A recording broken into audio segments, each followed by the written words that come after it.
m'a demandé de vous présenter l'interprétation psychanalytique et la mienne du besoin de croire.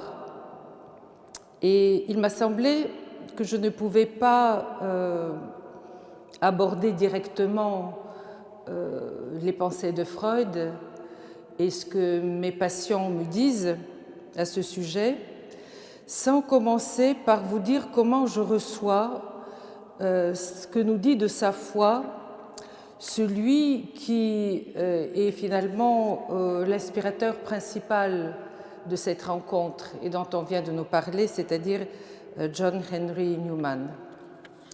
Donc, j'ai décidé de vous présenter d'abord ma lecture de sa conception de la foi, parce qu'il me semble qu'il y a des résonances entre son éprouvé de la foi et ce que je vais vous dire de la conception psychanalytique de la croyance. Donc, John Henry Newman, beaucoup d'entre vous en savent beaucoup plus que moi désormais parce que vous avez eu toute une année consacrée à Newman dans cette paroisse. Il rappelle dans son apologie, Apologia pro vita sua, ce qu'il appelle le grand changement qui se fit, dit-il, en mon jeune âge, c'est-à-dire à l'âge de 15 ans. Plus qu'une empreinte ou une impression, le dogme chrétien est devenu alors pour lui une certitude absolue. C'est lui qui parle. Retenez ces mots d'empreinte et d'impression, qui deviennent des certitudes absolues. À présent encore, écrit-il, nous sommes à 49 ans après cet événement, parce qu'il en parle dans son livre qui est publié en 1864. À présent encore, dit-il, j'en suis plus certain que d'avoir des pieds et des mains. Intense concentration, isolement total de la réalité des phénomènes matériels, dit-il, et rien que deux êtres dont l'évidence lui paraît aussi lumineuse qu'absolue. Myself and my creator. Moi-même et mon créateur. Donc la scène se passe en 1816. La banque de son père fait banqueroute. L'adolescent de 15 ans ne peut pas rejoindre sa famille l'année suivante pour les vacances d'été. Il reste à son collège à Ealing. Il est séparé des siens, mais entouré de la délicate compréhension du révérend Walter Myers, qui est un protestant évangélique. D'emblée, l'auteur de cette apologia avertit ses lecteurs que nous sommes aujourd'hui. Il ne nous dira pas tout, dit-il. Secretum meum mihi. On pourrait être tenté, à partir de là, de psychanalyser cet état d'hallucination ou de grande exigence surmoïque qui sous-tendent cette conversion du jeune homme. Ce n'est pas ce que je vais essayer de vous proposer ce soir, bien que ça ait été fait, par exemple, pour les sentiments religieux de Kierkegaard. Je préférerais revenir d'abord sur la manière propre à Newman de penser l'éprouvé de cette évidence et de cette certitude de la foi, véritable combat contre le rationalisme étroit, une sorte de dilatatio de la raison, aurait dit Richard de Saint-Victor au XIIe siècle. Je vais ensuite vous faire part de ma théorie psychanalytique qui, attentive à ce que j'appelle le besoin de croire, inséparable du désir de savoir, s'intéresse tout particulièrement à une dimension spécifique de l'expérience de croire, qui est l'affect, et plus particulièrement l'affect filial entre père et fils, que je considère comme une donnée anthropologique universelle, pré-religieuse. Et je pensais aborder dans un troisième temps, mais je crois que nous n'aurons pas le temps pour cela, parce que nous n'avons que 30 minutes chacun, mais ce sera probablement dans la discussion. Je voudrais aborder une autre question qui fait partie des débats actuels. Comment cette manière de penser la foi, c'est-à-dire par rapport à l'affect filial fils-père, comment cela peut éclairer le sens du dogme de l'infaillibilité pontificale, cher à Newman aussi, et qui est évidemment une question liée à la politique de l'Église, mais encore une fois, n'ayez pas peur, on n'aura peut-être pas le temps pour cela. Donc, l'adolescent éprouve donc la réalité, où il dit la certitude, de ce que j'appellerais la coprésence. Non, continuez, je ne sais pas ce que je voudrais. Vous enlevez l'ombre. Très bien. Voilà. La coprésence entre myself and my creator. Ils sont tous les deux ensemble. J'appellerais ça la coprésence de ces deux entités. S'agit-il d'un sentiment? Il se pose la question. Le mot lui paraît tout à coup trop subjectif. Dérisoire, dit-il, un mockery, au regard de l'inévitable empreinte, dit-il, qui s'impose au moi par une réalité hors moi. S'agit-il d'une réalité impersonnelle? Le mot, et tous les mots d'ailleurs, vont manquer à notre théologien. Ils sont impuissants à nommer l'inscription de cette évidence absolue. Et il va faire recours à des métaphores pour nous rendre compte de cet absolu. Ces métaphores vont être d'abord empruntées au corps, plus sûr encore que d'avoir des pieds et des mains, tellement il est sûr que lui est le créateur font un. Et pour finir, il va évoquer le fait, the fact, dit-il, du père anthropologique, du propre papa de la personne. De même que l'amour filial, dit-il, n'existe pas sans le fait du père humain, la piété n'existe pas si l'être absolu n'est pas un fact, un fait. À trop vouloir convaincre, la logique tourne court, me semble-t-il.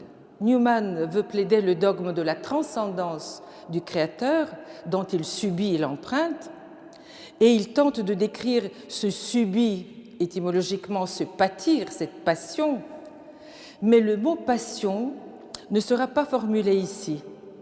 Le théoricien finira par dire un peu plus tard « Jeune, je ne voyais pas ce que voulait dire aimer Dieu ».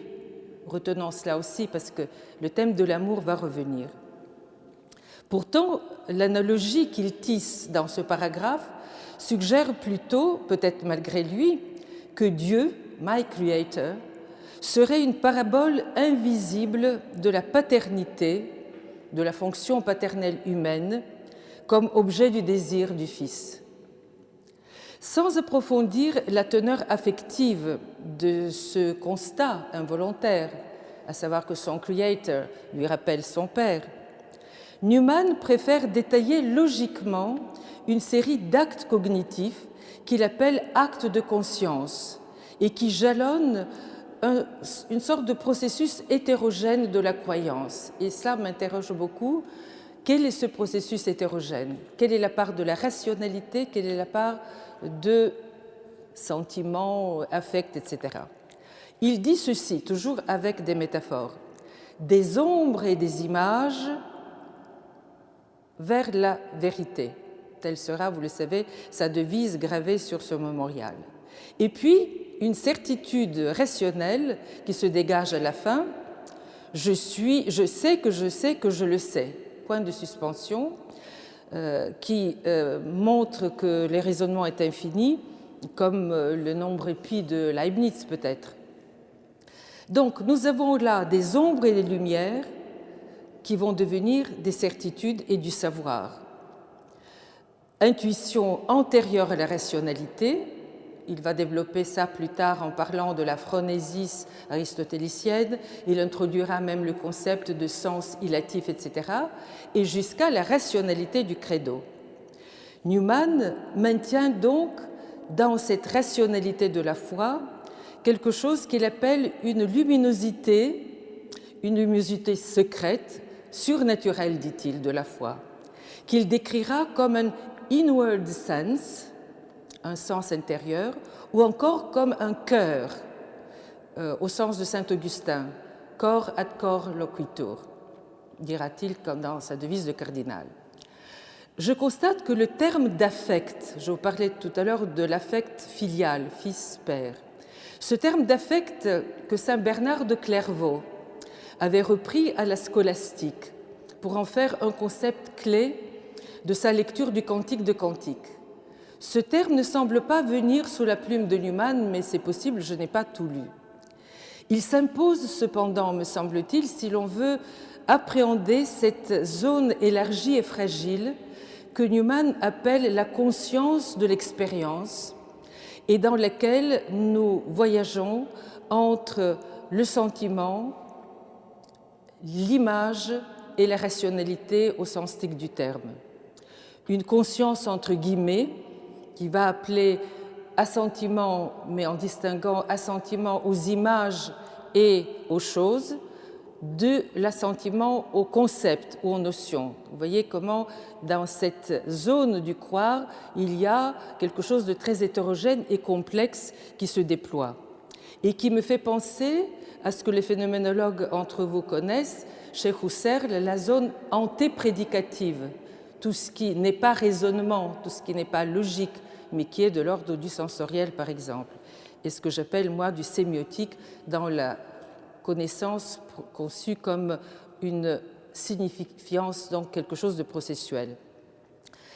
Je dis ceci parce que cette zone psychique, ces actes psychiques hétérogènes, appellent nécessairement chez le croyant de l'absolu qu'il vient de se constituer, des régimes de parole qui ne sont pas de l'ordre du savoir, mais de l'ordre des ombres et des images. C'est dans notre culture ce que font les arts, l'esthétique, la musique, la poésie en ce qui le concerne. Il était poète, nous le savons, qui est en prise directe sur ces germes de pensée que suggère la métaphore des ombres et des images et qui nous centre dans cette hétérogénéité du processus de croire où il y a de l'affectif et du cognitif. À partir de cette éprouvée de l'union entre moi et mon créateur, le credo, selon Newman, cessera d'être une empreinte pour se développer comme un lien intersubjectif et amoureux. Et c'est précisément cette révélation amoureuse qui le conduira, à savoir que mon créateur et moi, c'est un lien d'amour entre père et fils, c'est, il me semble, cette relation intersubjective amoureuse qui va le conduire des pères byzantins et du protestantisme à l'Église catholique. Et je voudrais suivre avec vous ce mouvement de la subjectivité amoureuse, qui est pour lui la foi, en 3 temps. Le premier temps, c'est la conception de la foi comme empreinte, empreinte du Créateur dans le croyant. C'est l'icône, eikon, ou l'économie qui a été développée dans ma foi d'origine, l'orthodoxie chrétienne, et tout particulièrement au IXe siècle, notamment par le patriarche Nicéphore, au cours du débat byzantin sur l'autorisation des images de Dieu. Dieu s'imprime, il est une impression, il est une réception, une inscription, une déposition. Ceci est très fortement éprouvé par Newman, mais ça lui fait peur aussi. Pourquoi ? Parce qu'il craint que ce soit trop dans le sens de ce qu'il appelle unworldness, retrait du monde, voire source de désespoir dans le christianisme évangélical. Et pour réagir à cela, et nous arrivons à la deuxième étape de son credo, grâce à l'analogie établie entre la paternité humaine et le croyant, le credo va se développer autrement. L'empreinte devient une grâce qui n'est pas seulement imputée par analogie, mais qui est implantée par et pour l'amour du Père. Bien plus donc qu'une réception ou une application, et c'est le terme grec de eikon, économie, bien plus qu'une loi biblique, pas seulement non plus une participation au bien général au bonum à la manière philosophique ou thomiste, la foi sera la certitude d'une coprésence entre, je dirais, bonus, le bonus singulier au sens de Maurice Blondel. Entendons par là, la foi sera une personnalisation duelle du lien, moi par lui et lui par moi. La foi sera aussi une initiative du croyant, en ce sens qu'il ne se contente pas d'imiter, mais qu'il participe. Le don amoureux sera entendu comme une gratification tout autant que comme une épreuve, un conflit permanent dans le décalage entre l'appel et la réponse. Et cependant, une identification totale va réunir ces deux différents qui s'appellent et qui se comprennent, mais peut-être pas toujours, le Fils et le Père dans un seul esprit. Newman n'explicite pas, je le souligne assez longuement parce que c'est ce que nous, psychanalystes, on va faire, n'explicite pas le caractère affectif de ce mouvement. Il se contente de tracer la dynamique hétérogène et les unités logiques du processus. Il en fait la grammaire, mais il ne dit pas de quoi c'est la grammaire. Il ne parle pas des sentiments amoureux. Néanmoins, sa compréhension de la coprésence entre moi, créateur, et le Fils fait du croyant le temple de l'esprit. Et cette conception abolit la séparation entre le juste et l'élu. Elle envisage un nouveau régime de la subjectivité dans la foi. C'est le régime du renouvellement. Et il cite souvent un théologien protestant, Thomas Scott, qui dit « La croissance est l'unique preuve de la vie et de la foi », impliquant que la vérité de la foi n'est pas l'enchantement, comme certains nous le disent encore aujourd'hui, en croyant éveiller le peuple misérable parce qu'il manque d'enchantement. La vérité de la foi, dit-il, sera la liberté comme conquête et comme drame, car notre cœur est sans repos. Et puis, la dernière étape de cette évolution du credo, que je voudrais interroger après du point de vue analytique, c'est la décision de croire qui va comprendre les pauvres et les illettrés. Pourquoi? Parce que ceux-là ressentent la foi. Encore cette perception pré-rationnelle qui irrigue la foi et qui lui donne sa luminosité secrète, dit-il, surnaturelle. L'unification donc du moi-même avec son créateur va se réaliser, c'est-à-dire au sens anglais de realize, s'accomplit, dans l'université la plus élargie, qui est celle de l'humanisme chrétien, qui associe tout le genre humain à ce per modium unius qui est vécu comme un lien d'amour.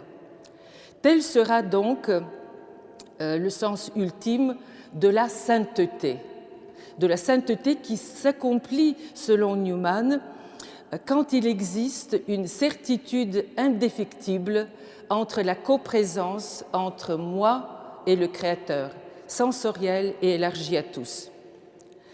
La sainteté, voilà le grand but. Il doit y avoir là un combat et une épreuve, dira-t-il. En s'appuyant sur la certitude, en passant par la conscience de la coprésence qui est une tension et un conflit permanent, et en englobant la certitude que tous les hommes participent de cette évidence. C'est la sainteté, c'est la mystique de Newman. Bien que lui-même n'ait jamais revendiqué ce terme de mystique, je pense que son assemblage entre l'expérience effective, qu'il appelle assentiment aux choses et aux images, et la rationalité, nous conduit à penser que son expérience nous revient aujourd'hui comme une expérience mystique et qu'il l'utilise comme telle dans la consolidation d'un dogme catholique qui lui paraît devoir être élucidé et protégé. Ce chemin qui mène le protestant Newman au catholicisme n'a pas échappé à Henri de Lubac, qu'il a souvent évoqué comme tel, et c'est lui qui le conduit à une autre certitude que lui-même n'a pas explicitement formulée, mais que je résumerai ainsi. L'essence de l'éthos chrétien est mystique, si la foi est cette coprésence pré-rationnelle et rationnelle, et si elle est susceptible d'être élargie au genre humain. L'essence de l'éthos chrétien est mystique. Certains, vous le savez, ont fait de la mystique une clé pour ouvrir les portes de la foi à de nouveaux mondes. C'était le cas de Maître Eckhart, qui préparait le vocabulaire de la philosophie européenne qu'on va trouver de Hegel à Heidegger. C'était le cas aussi de Thérèse d'Avila, que vous avez évoqué tout à l'heure, qui entame la transition baroque vers le siècle des Lumières. Newman, pour sa part, se contente de protéger le catholicisme à la fois du moralisme protestant et du criticisme rationaliste. Il réassure les fondamentaux du catholicisme par une patiente description du lien père-fils sous-jacent au Verbe, démontrant que cette expérience-là, qu'il n'appelle que subrepticement amoureuse, est le fondement ultime de son sens éthique. Il discerne donc dans la mystique le ferment nécessaire pour refonder le dogme chrétien. Maintenant, j'espère vous surprendre en affirmant qu'après Freud et Lacan, c'est la psychanalyse qui se tient aujourd'hui à ce carrefour où le besoin de croire croise le désir de savoir, et peut-être ce besoin de croire peut se faire entendre et peut se faire élucider. Le plus souvent, l'opinion retient de Freud le diagnostic de la religion comme une illusion, en oubliant que non seulement l'inventeur de l'inconscient promet un avenir peut-être sans fin à cette illusion, mais aussi que son œuvre complexe opère une véritable archéologie de la fonction paternelle. Édipe, Laios, en passant par le père de Totem et Tabou dans les religions archaïques, et jusqu'à l'assomption intellectuelle de ce sentiment dans le judaïsme, dans Moïse et le monothéisme. Depuis quelques années, un autre Freud, plus secret encore, se révèle, me semble-t-il, dans la recherche psychanalytique que nous essayons d'approfondir en essayant de comprendre en quoi le besoin de croire sous-tend le désir de savoir. Il me reste encore 5 minutes et je vais essayer d'aller vite pour vous donner l'essentiel de cette compréhension. Je vais commencer par rappeler 2 sources du croire qui précèdent l'écoute de la psychanalyse confrontée à la croyance. La source biblique et évangélique, et puis la source sanscrite. Si on prenait le psaume 116, 10, « He emanti ki adaber » j'avais foi même quand je disais « Je suis vraiment bien malheureux, tout homme est un menteur ». Saint Paul va reprendre ceci dans la seconde lettre aux Corinthiens, « J'ai cru et j'ai parlé ». Si vous vous souvenez, le contexte de ce psaume, le croyant entend d'abord Dieu lui parler, et puis il associe à cette sollicitation, parce qu'il est écouté, parce qu'il est entendu, il associe à cela ses propres énoncés à lui, ses propres phrases, qui sont des phrases pas dignes de foi, quelconques, déceptifs. Tous les hommes sont menteurs, je suis misérable, etc. Comment j'interprète ça ? Le contexte biblique du psaume est très explicite. Il nous dit « Bien qu'aucune de mes paroles ne soit digne de foi, je parle parce que quelqu'un m'a parlé et écouté. C'est l'acte de se parler qui me fait croire, c'est à l'acte de parler que je crois. La foi est foi, l'investissement de l'acte de se parler. Je crois dans l'acte de parler. La foi soutient toute parole. Elle détient en ce sens la clé de l'acte de parole lui-même, fût-il celui d'une plainte. Parce que je crois, je parle. Je ne parlerai pas si je ne crois pas. Croire à ce que je dis et continuer à dire découle de ma capacité de croire en la parole d'un autre, de l'autre et nullement de l'expérience existentielle qui est forcément décevante. Alors, si on se déplace maintenant dans une autre zone culturelle indo-européenne, le mot credo, que nous employons en français croire, le mot credo en latin remonte au sanskrit sraddha, qui dénote un acte de confiance, confiance en un dieu, par exemple Indra, impliquant restitution sous forme de faveur. Je te donne mon cœur et tu me donnes une promesse. Mon maître Émile Benveniste a minutieusement argumenté ce développement en disant que croire veut dire investir. J'investis en toi et tu investis en moi, et le terme financier de crédit est une laïcisation peut-être abusive de ce même acte psychique de donner confiance à quelqu'un et de recevoir confiance dans l'autre. C'est peut-être pas un hasard que les deux sont en crise actuellement.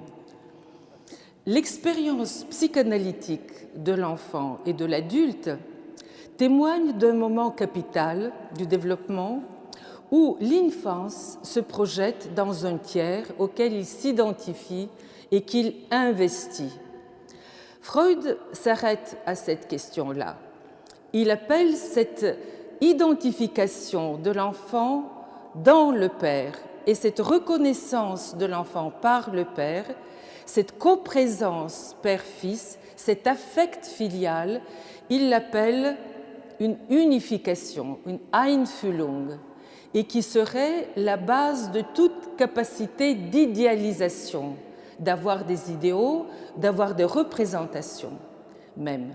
C'est à la base de toute capacité de parole. C'est ce père-là, qui est le père de la préhistoire individuelle, qui permet à l'enfant de se séparer de la dyade mère-enfant, qui est délicieuse, mais qui est en même temps un terrain de fascination et de violence, et qui constitue la première tiercité, le degré zéro du tiers. Avant le père dont la psychanalyse nous parle, qui est le père de l'interdit, l'aios, celui qui dit non et qui va séparer la mère de l'enfant. Ce père de la préhistoire individuelle, Freud lui consacre quelques lignes, et c'est récemment, comme je vous l'ai dit, dans le contexte de la globalisation des heures de religion, que nous avons excavé cette instance du père, non seulement pour venir au secours des pères que nous entendons et déculpabiliser leur lien affectueux avec leur fils, mais aussi pour éclairer le besoin de croire. J'ai cru et j'ai parlé trouve ici un ancrage anthropologique dans l'étayage de l'enfant par cette instance tierce. Ce qui est très intéressant aussi, ces deux mouvements que Freud signale et que j'ai développés dans mon livre Histoire d'amour. Ce père a les qualités de deux parents. Donc la bisexualité psychique de cette paternité est très importante. Et aussi, ce n'est pas l'enfant tout seul qui va vers le père, mais c'est par l'intermédiaire de l'amour maternel vis-à-vis de ce père que se fait ce passage. Nous sommes ici, dans la conception psychanalytique, dans un repérage du même mouvement d'investissement de myself and my creator, avec cette différence que nous avons non pas un acte de signification duel, mais toujours déjà ternaire avec la présence de l'autre sexe. Vous me voyez venir avec le génie féminin, mais je vais raccourcir assez vite. À cette archéologie du besoin de croire, donc une paternité archaïque aimante qui me reconnaît, que je reconnais et sans laquelle je ne suis pas capable de me représenter la très très forte relation affective mère-enfant, je ne suis pas allée de transformer mes balbutiements en signes et symboles. À cela s'ajoute aussi une autre dimension que Freud a découverte et que nous essayons de développer maintenant, qui est la relation précoce mère-enfant. Dans un échange avec Romain Rolland, il a parlé du sentiment ossianique de la mère et de l'enfant, c'est-à-dire à la fois éprouvé de très grande allégresse, détente, mais aussi de peur et d'angoisse de noyade. Nous essayons d'élaborer cela, comment Platon y voyait déjà un pré-espace, une chora qui n'est pas le topos, donc quelque chose avant la rationalité, encore une tentative de faire entrer du non cogitatif, de non cartésien dans l'expérience humaine du sens. Et l'art contemporain nous en parle beaucoup aussi dans cette direction. Je terminerai avec quelques considérations sur la place de la psychanalyse dans cette réhabilitation du mouvement de croire. La première, c'est Lacan qui nous a ouvert cette piste. Mais Lacan était probablement tellement catholique qu'il ne pensait pas nécessaire de s'appesantir sur le besoin de croire. Il disait que la psychanalyse nous apprend à savoir notre inconscient. Il a peut-être oublié que pour que je sache, il faut que je croie que je peux savoir. Et que cette dimension d'investissement des représentations, des investissements de contenu, des données, des items, de ce que vous voulez, des éléments de langage, est essentielle et c'est elle qui nous paraît extrêmement importante. La deuxième chose que je voulais souligner, avant de laisser la parole à notre ami, c'est que dans cette coprésence entre affectif et rationnel, nous assistons à quelque chose que Newman lui-même avait mis en évidence, à quelque chose qui paraît très symptomatique dans la psychanalyse freudienne et que nous essayons aussi de réhabiliter aujourd'hui, à savoir que ce Freud, qui était un juif athée, qui était peut-être l'homme le moins religieux de son siècle, dit quelque part dans sa réflexion très complexe quelque chose d'extravagant, à savoir que mystique et psychanalyse se confrontent au même point. Comment c'est possible? C'est très simple, dit-il. Le moi, là où il y a de la raison, plonge dans le ça, là où il y a des affects, des pulsions. Ces ombres et lumières dont parlait Newman. C'est ce que font les mystiques. Mais les psychanalystes aussi. Alors, quelle est la différence? Ce qui est très intéressant, c'est que le dernier texte de Freud, quelques semaines avant sa mort, en 1938, la nuit tombe sur l'Europe, il y a plein de choses terribles qui se présentent, il réfléchit sur la différence entre mystique et psychanalyse. Et la différence est difficile à cerner, mais il le dit, alors que le mystique plonge dans le moi, l'analyse, quand elle est réussie, fait que c'est le moi qui émerge du ça. C'est un double mouvement, évidemment. Je me suis beaucoup occupée de Thérèse d'Avila. Je sais qu'elle est capable des deux mouvements. Et en psychanalyse, nous échouons beaucoup de faire les deux. C'est pour vous dire qu'aujourd'hui, grâce à ces développements des sciences humaines, je pense que la rupture avec la théologie est évidemment irrémédiable. Mais ce qui se pratique aussi, c'est que la psychanalyse, devant les difficultés que vit la famille, devant l'ébranlement, sinon l'effondrement de la fonction paternelle, peut être, parmi les discours, un des garde-fous, peut-être complice, en tout cas solidaire, d'un certain nombre de préoccupations éthiques que vous avez. Merci de votre attention.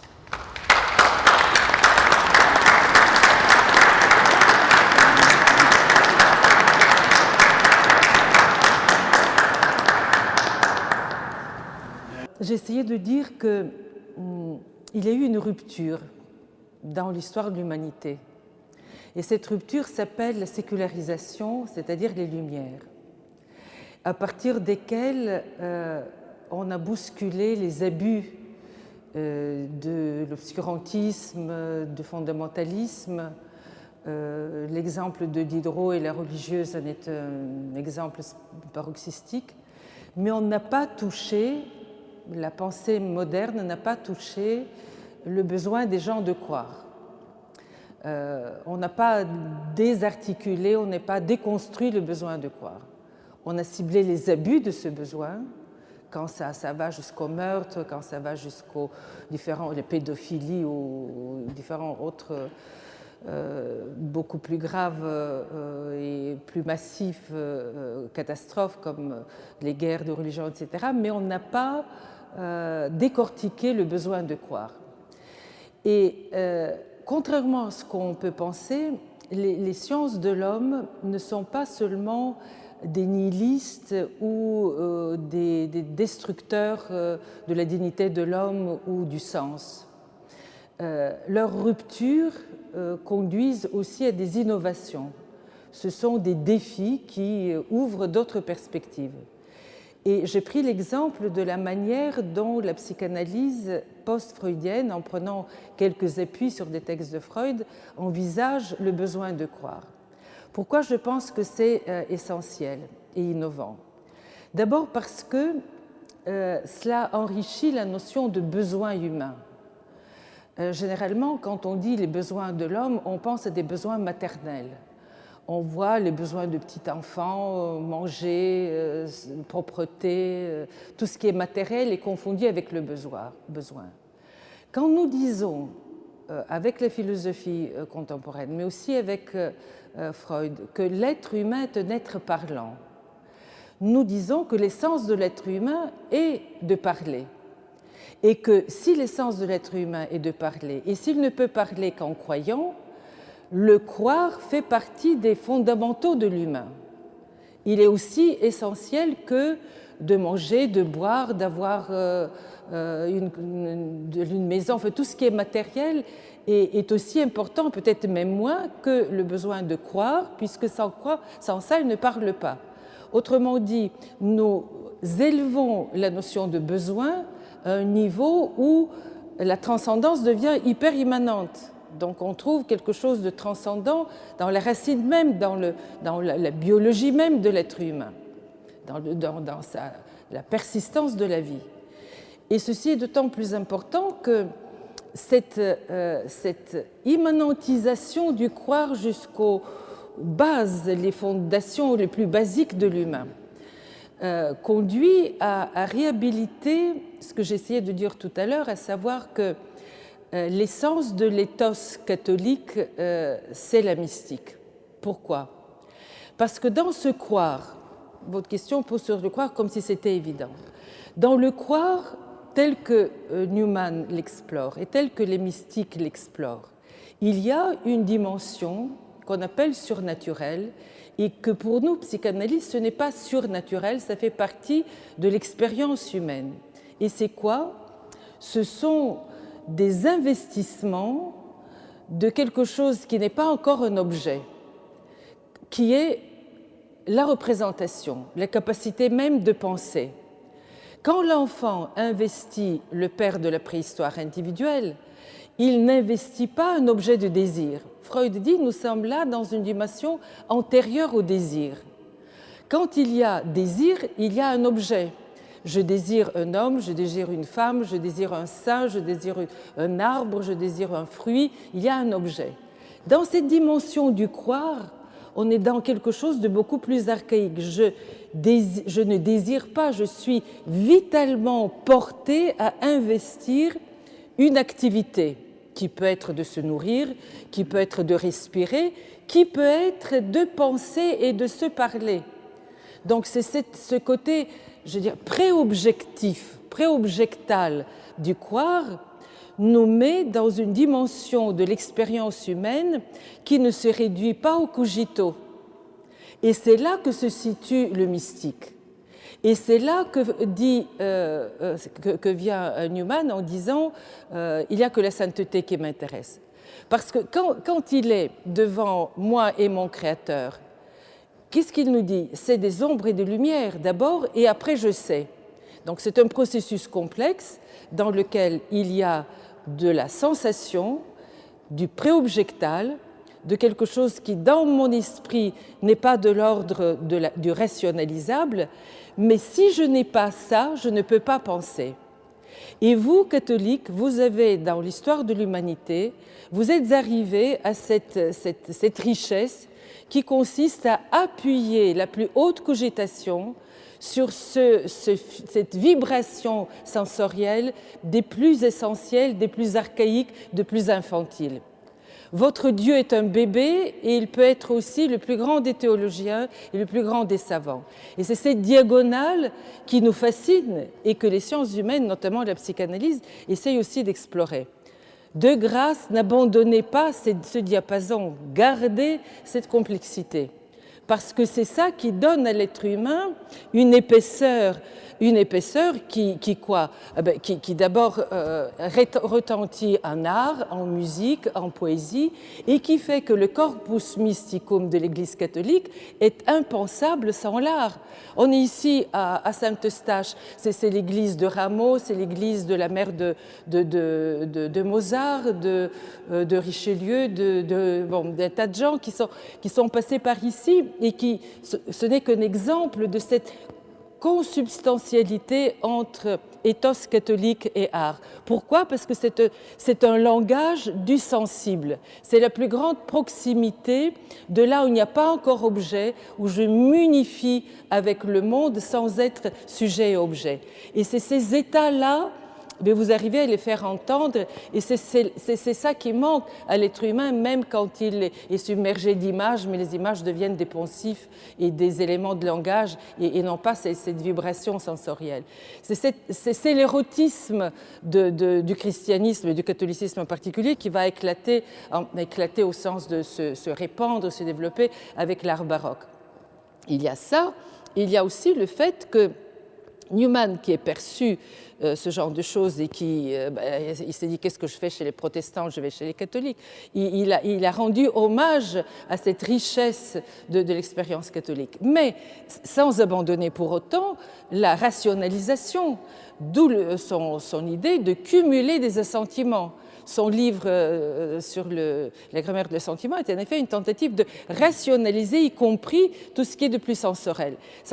Et c'est là, je pense, qu'il fait quelque chose qui le met, à mon sens, un peu plus à côté et pas à la même hauteur que Saint Bernard, par exemple, ou Thérèse d'Avila, parce que c'est cette dimension érotique de l'amour qui va remplacer l'empreinte par la grâce, qu'il n'a pas développé comme affect. Et c'est là que je dis que dans l'Église contemporaine, il me semble que le discours théologique se prive à la fois de l'épaisseur sensorielle et d'un discours sur l'amour. L'épaisseur sensorielle, par exemple, prenez Balthazar Gracian, l'intense profondeur des mots. Il fut une époque où le théologien était poète. Maintenant, on a l'impression que le discours théologique et le discours poétique ont rompu un peu les liens entre les... C'est peut-être tant bien, mais ça manque de contagiosité. Ça, c'est une critique que je me permets d'adresser à l'état actuel de la manière d'expliciter la foi. Mais ça va dans le même sens parce qu'on perd le contact avec le sensible. Et l'autre aspect qui manque, quand l'Église n'a pas de discours sur l'affect, sur le fait que la foi, comme le dit Newman, c'est ombre et image, mais ça passe par l'affect filial père-fils. Où est passée la fille? Il faut développer ça aussi. Le discours sur la sexualité féminine, sur la maternité. Nous, on est en manque dans la laïcité de discours sur la maternité, mais élaborons-le ensemble en nous appuyant sur l'expérience de la maternité, puisque l'Église est fondée sur la mère. Ce qui n'empêche pas que le duo père-fils, il faut peut-être le compléter par un trio en mettant la mère et en mettant la fille également. Tout ça pour dire qu'il est impossible, je pense, devant les personnes du XXIe siècle qui sont ouverts à une désinhibition des affects, de tenir un discours sur la foi, sur le sens de l'homme, sans tenir compte des affects, des passions et de l'amour. Et on n'interdit pas, on ne peut pas culpabiliser ni l'hétéro, ni l'homo, ni l'incestualité, et sans s'exposer au scandale de la pédophilie. Il est important de développer le discours affectif, le discours amoureux, le discours passionnel. Ce n'est pas un assentiment, c'est une passion. La foi. Et c'est ce que une grande partie de la théologie de l'Église nous montre. C'est une passion, mais cette passion comprend les affects. Et je me suis dit que ma présence en tant que psychanalyste ici était de vous inviter à ce qu'on se rencontre sur un discours concernant la passion comme fondement de la foi, vous avec votre tentative de l'épurer du côté de la sublimation et nous avec notre tentative de l'avoir ancrée dans les états les plus archaïques de la personnalité. Mais sans cela, on reste dans un discours extrêmement, comment dirais-je, conventionnel et de l'ordre de la grammaire et non pas de l'ordre du ressenti et de la vibration. Et vous avez cette tradition-là qu'il ne faudrait absolument pas négliger comme telle. Ça nous enrichit énormément. La rupture, oui. Chez les rabbins, il y avait quelque chose qui disait de rupture en rupture à l'innovation. Essayons de comprendre aussi, on le sait, le christianisme est une rupture mais aussi un accomplissement. Moi, je fais le vœu qu'il peut y avoir un humanisme, en tout cas c'est celui que j'aimerais qu'un jour on puisse rebâtir, qui soit en rupture mais sans négation, en rupture innovante, et ça commence par réhabiliter la grande hétérogénéité, la grande richesse passionnelle du besoin de croire. Alors, l'homme là-dedans est tout ça, l'homme est femme et l'homme est passionnel.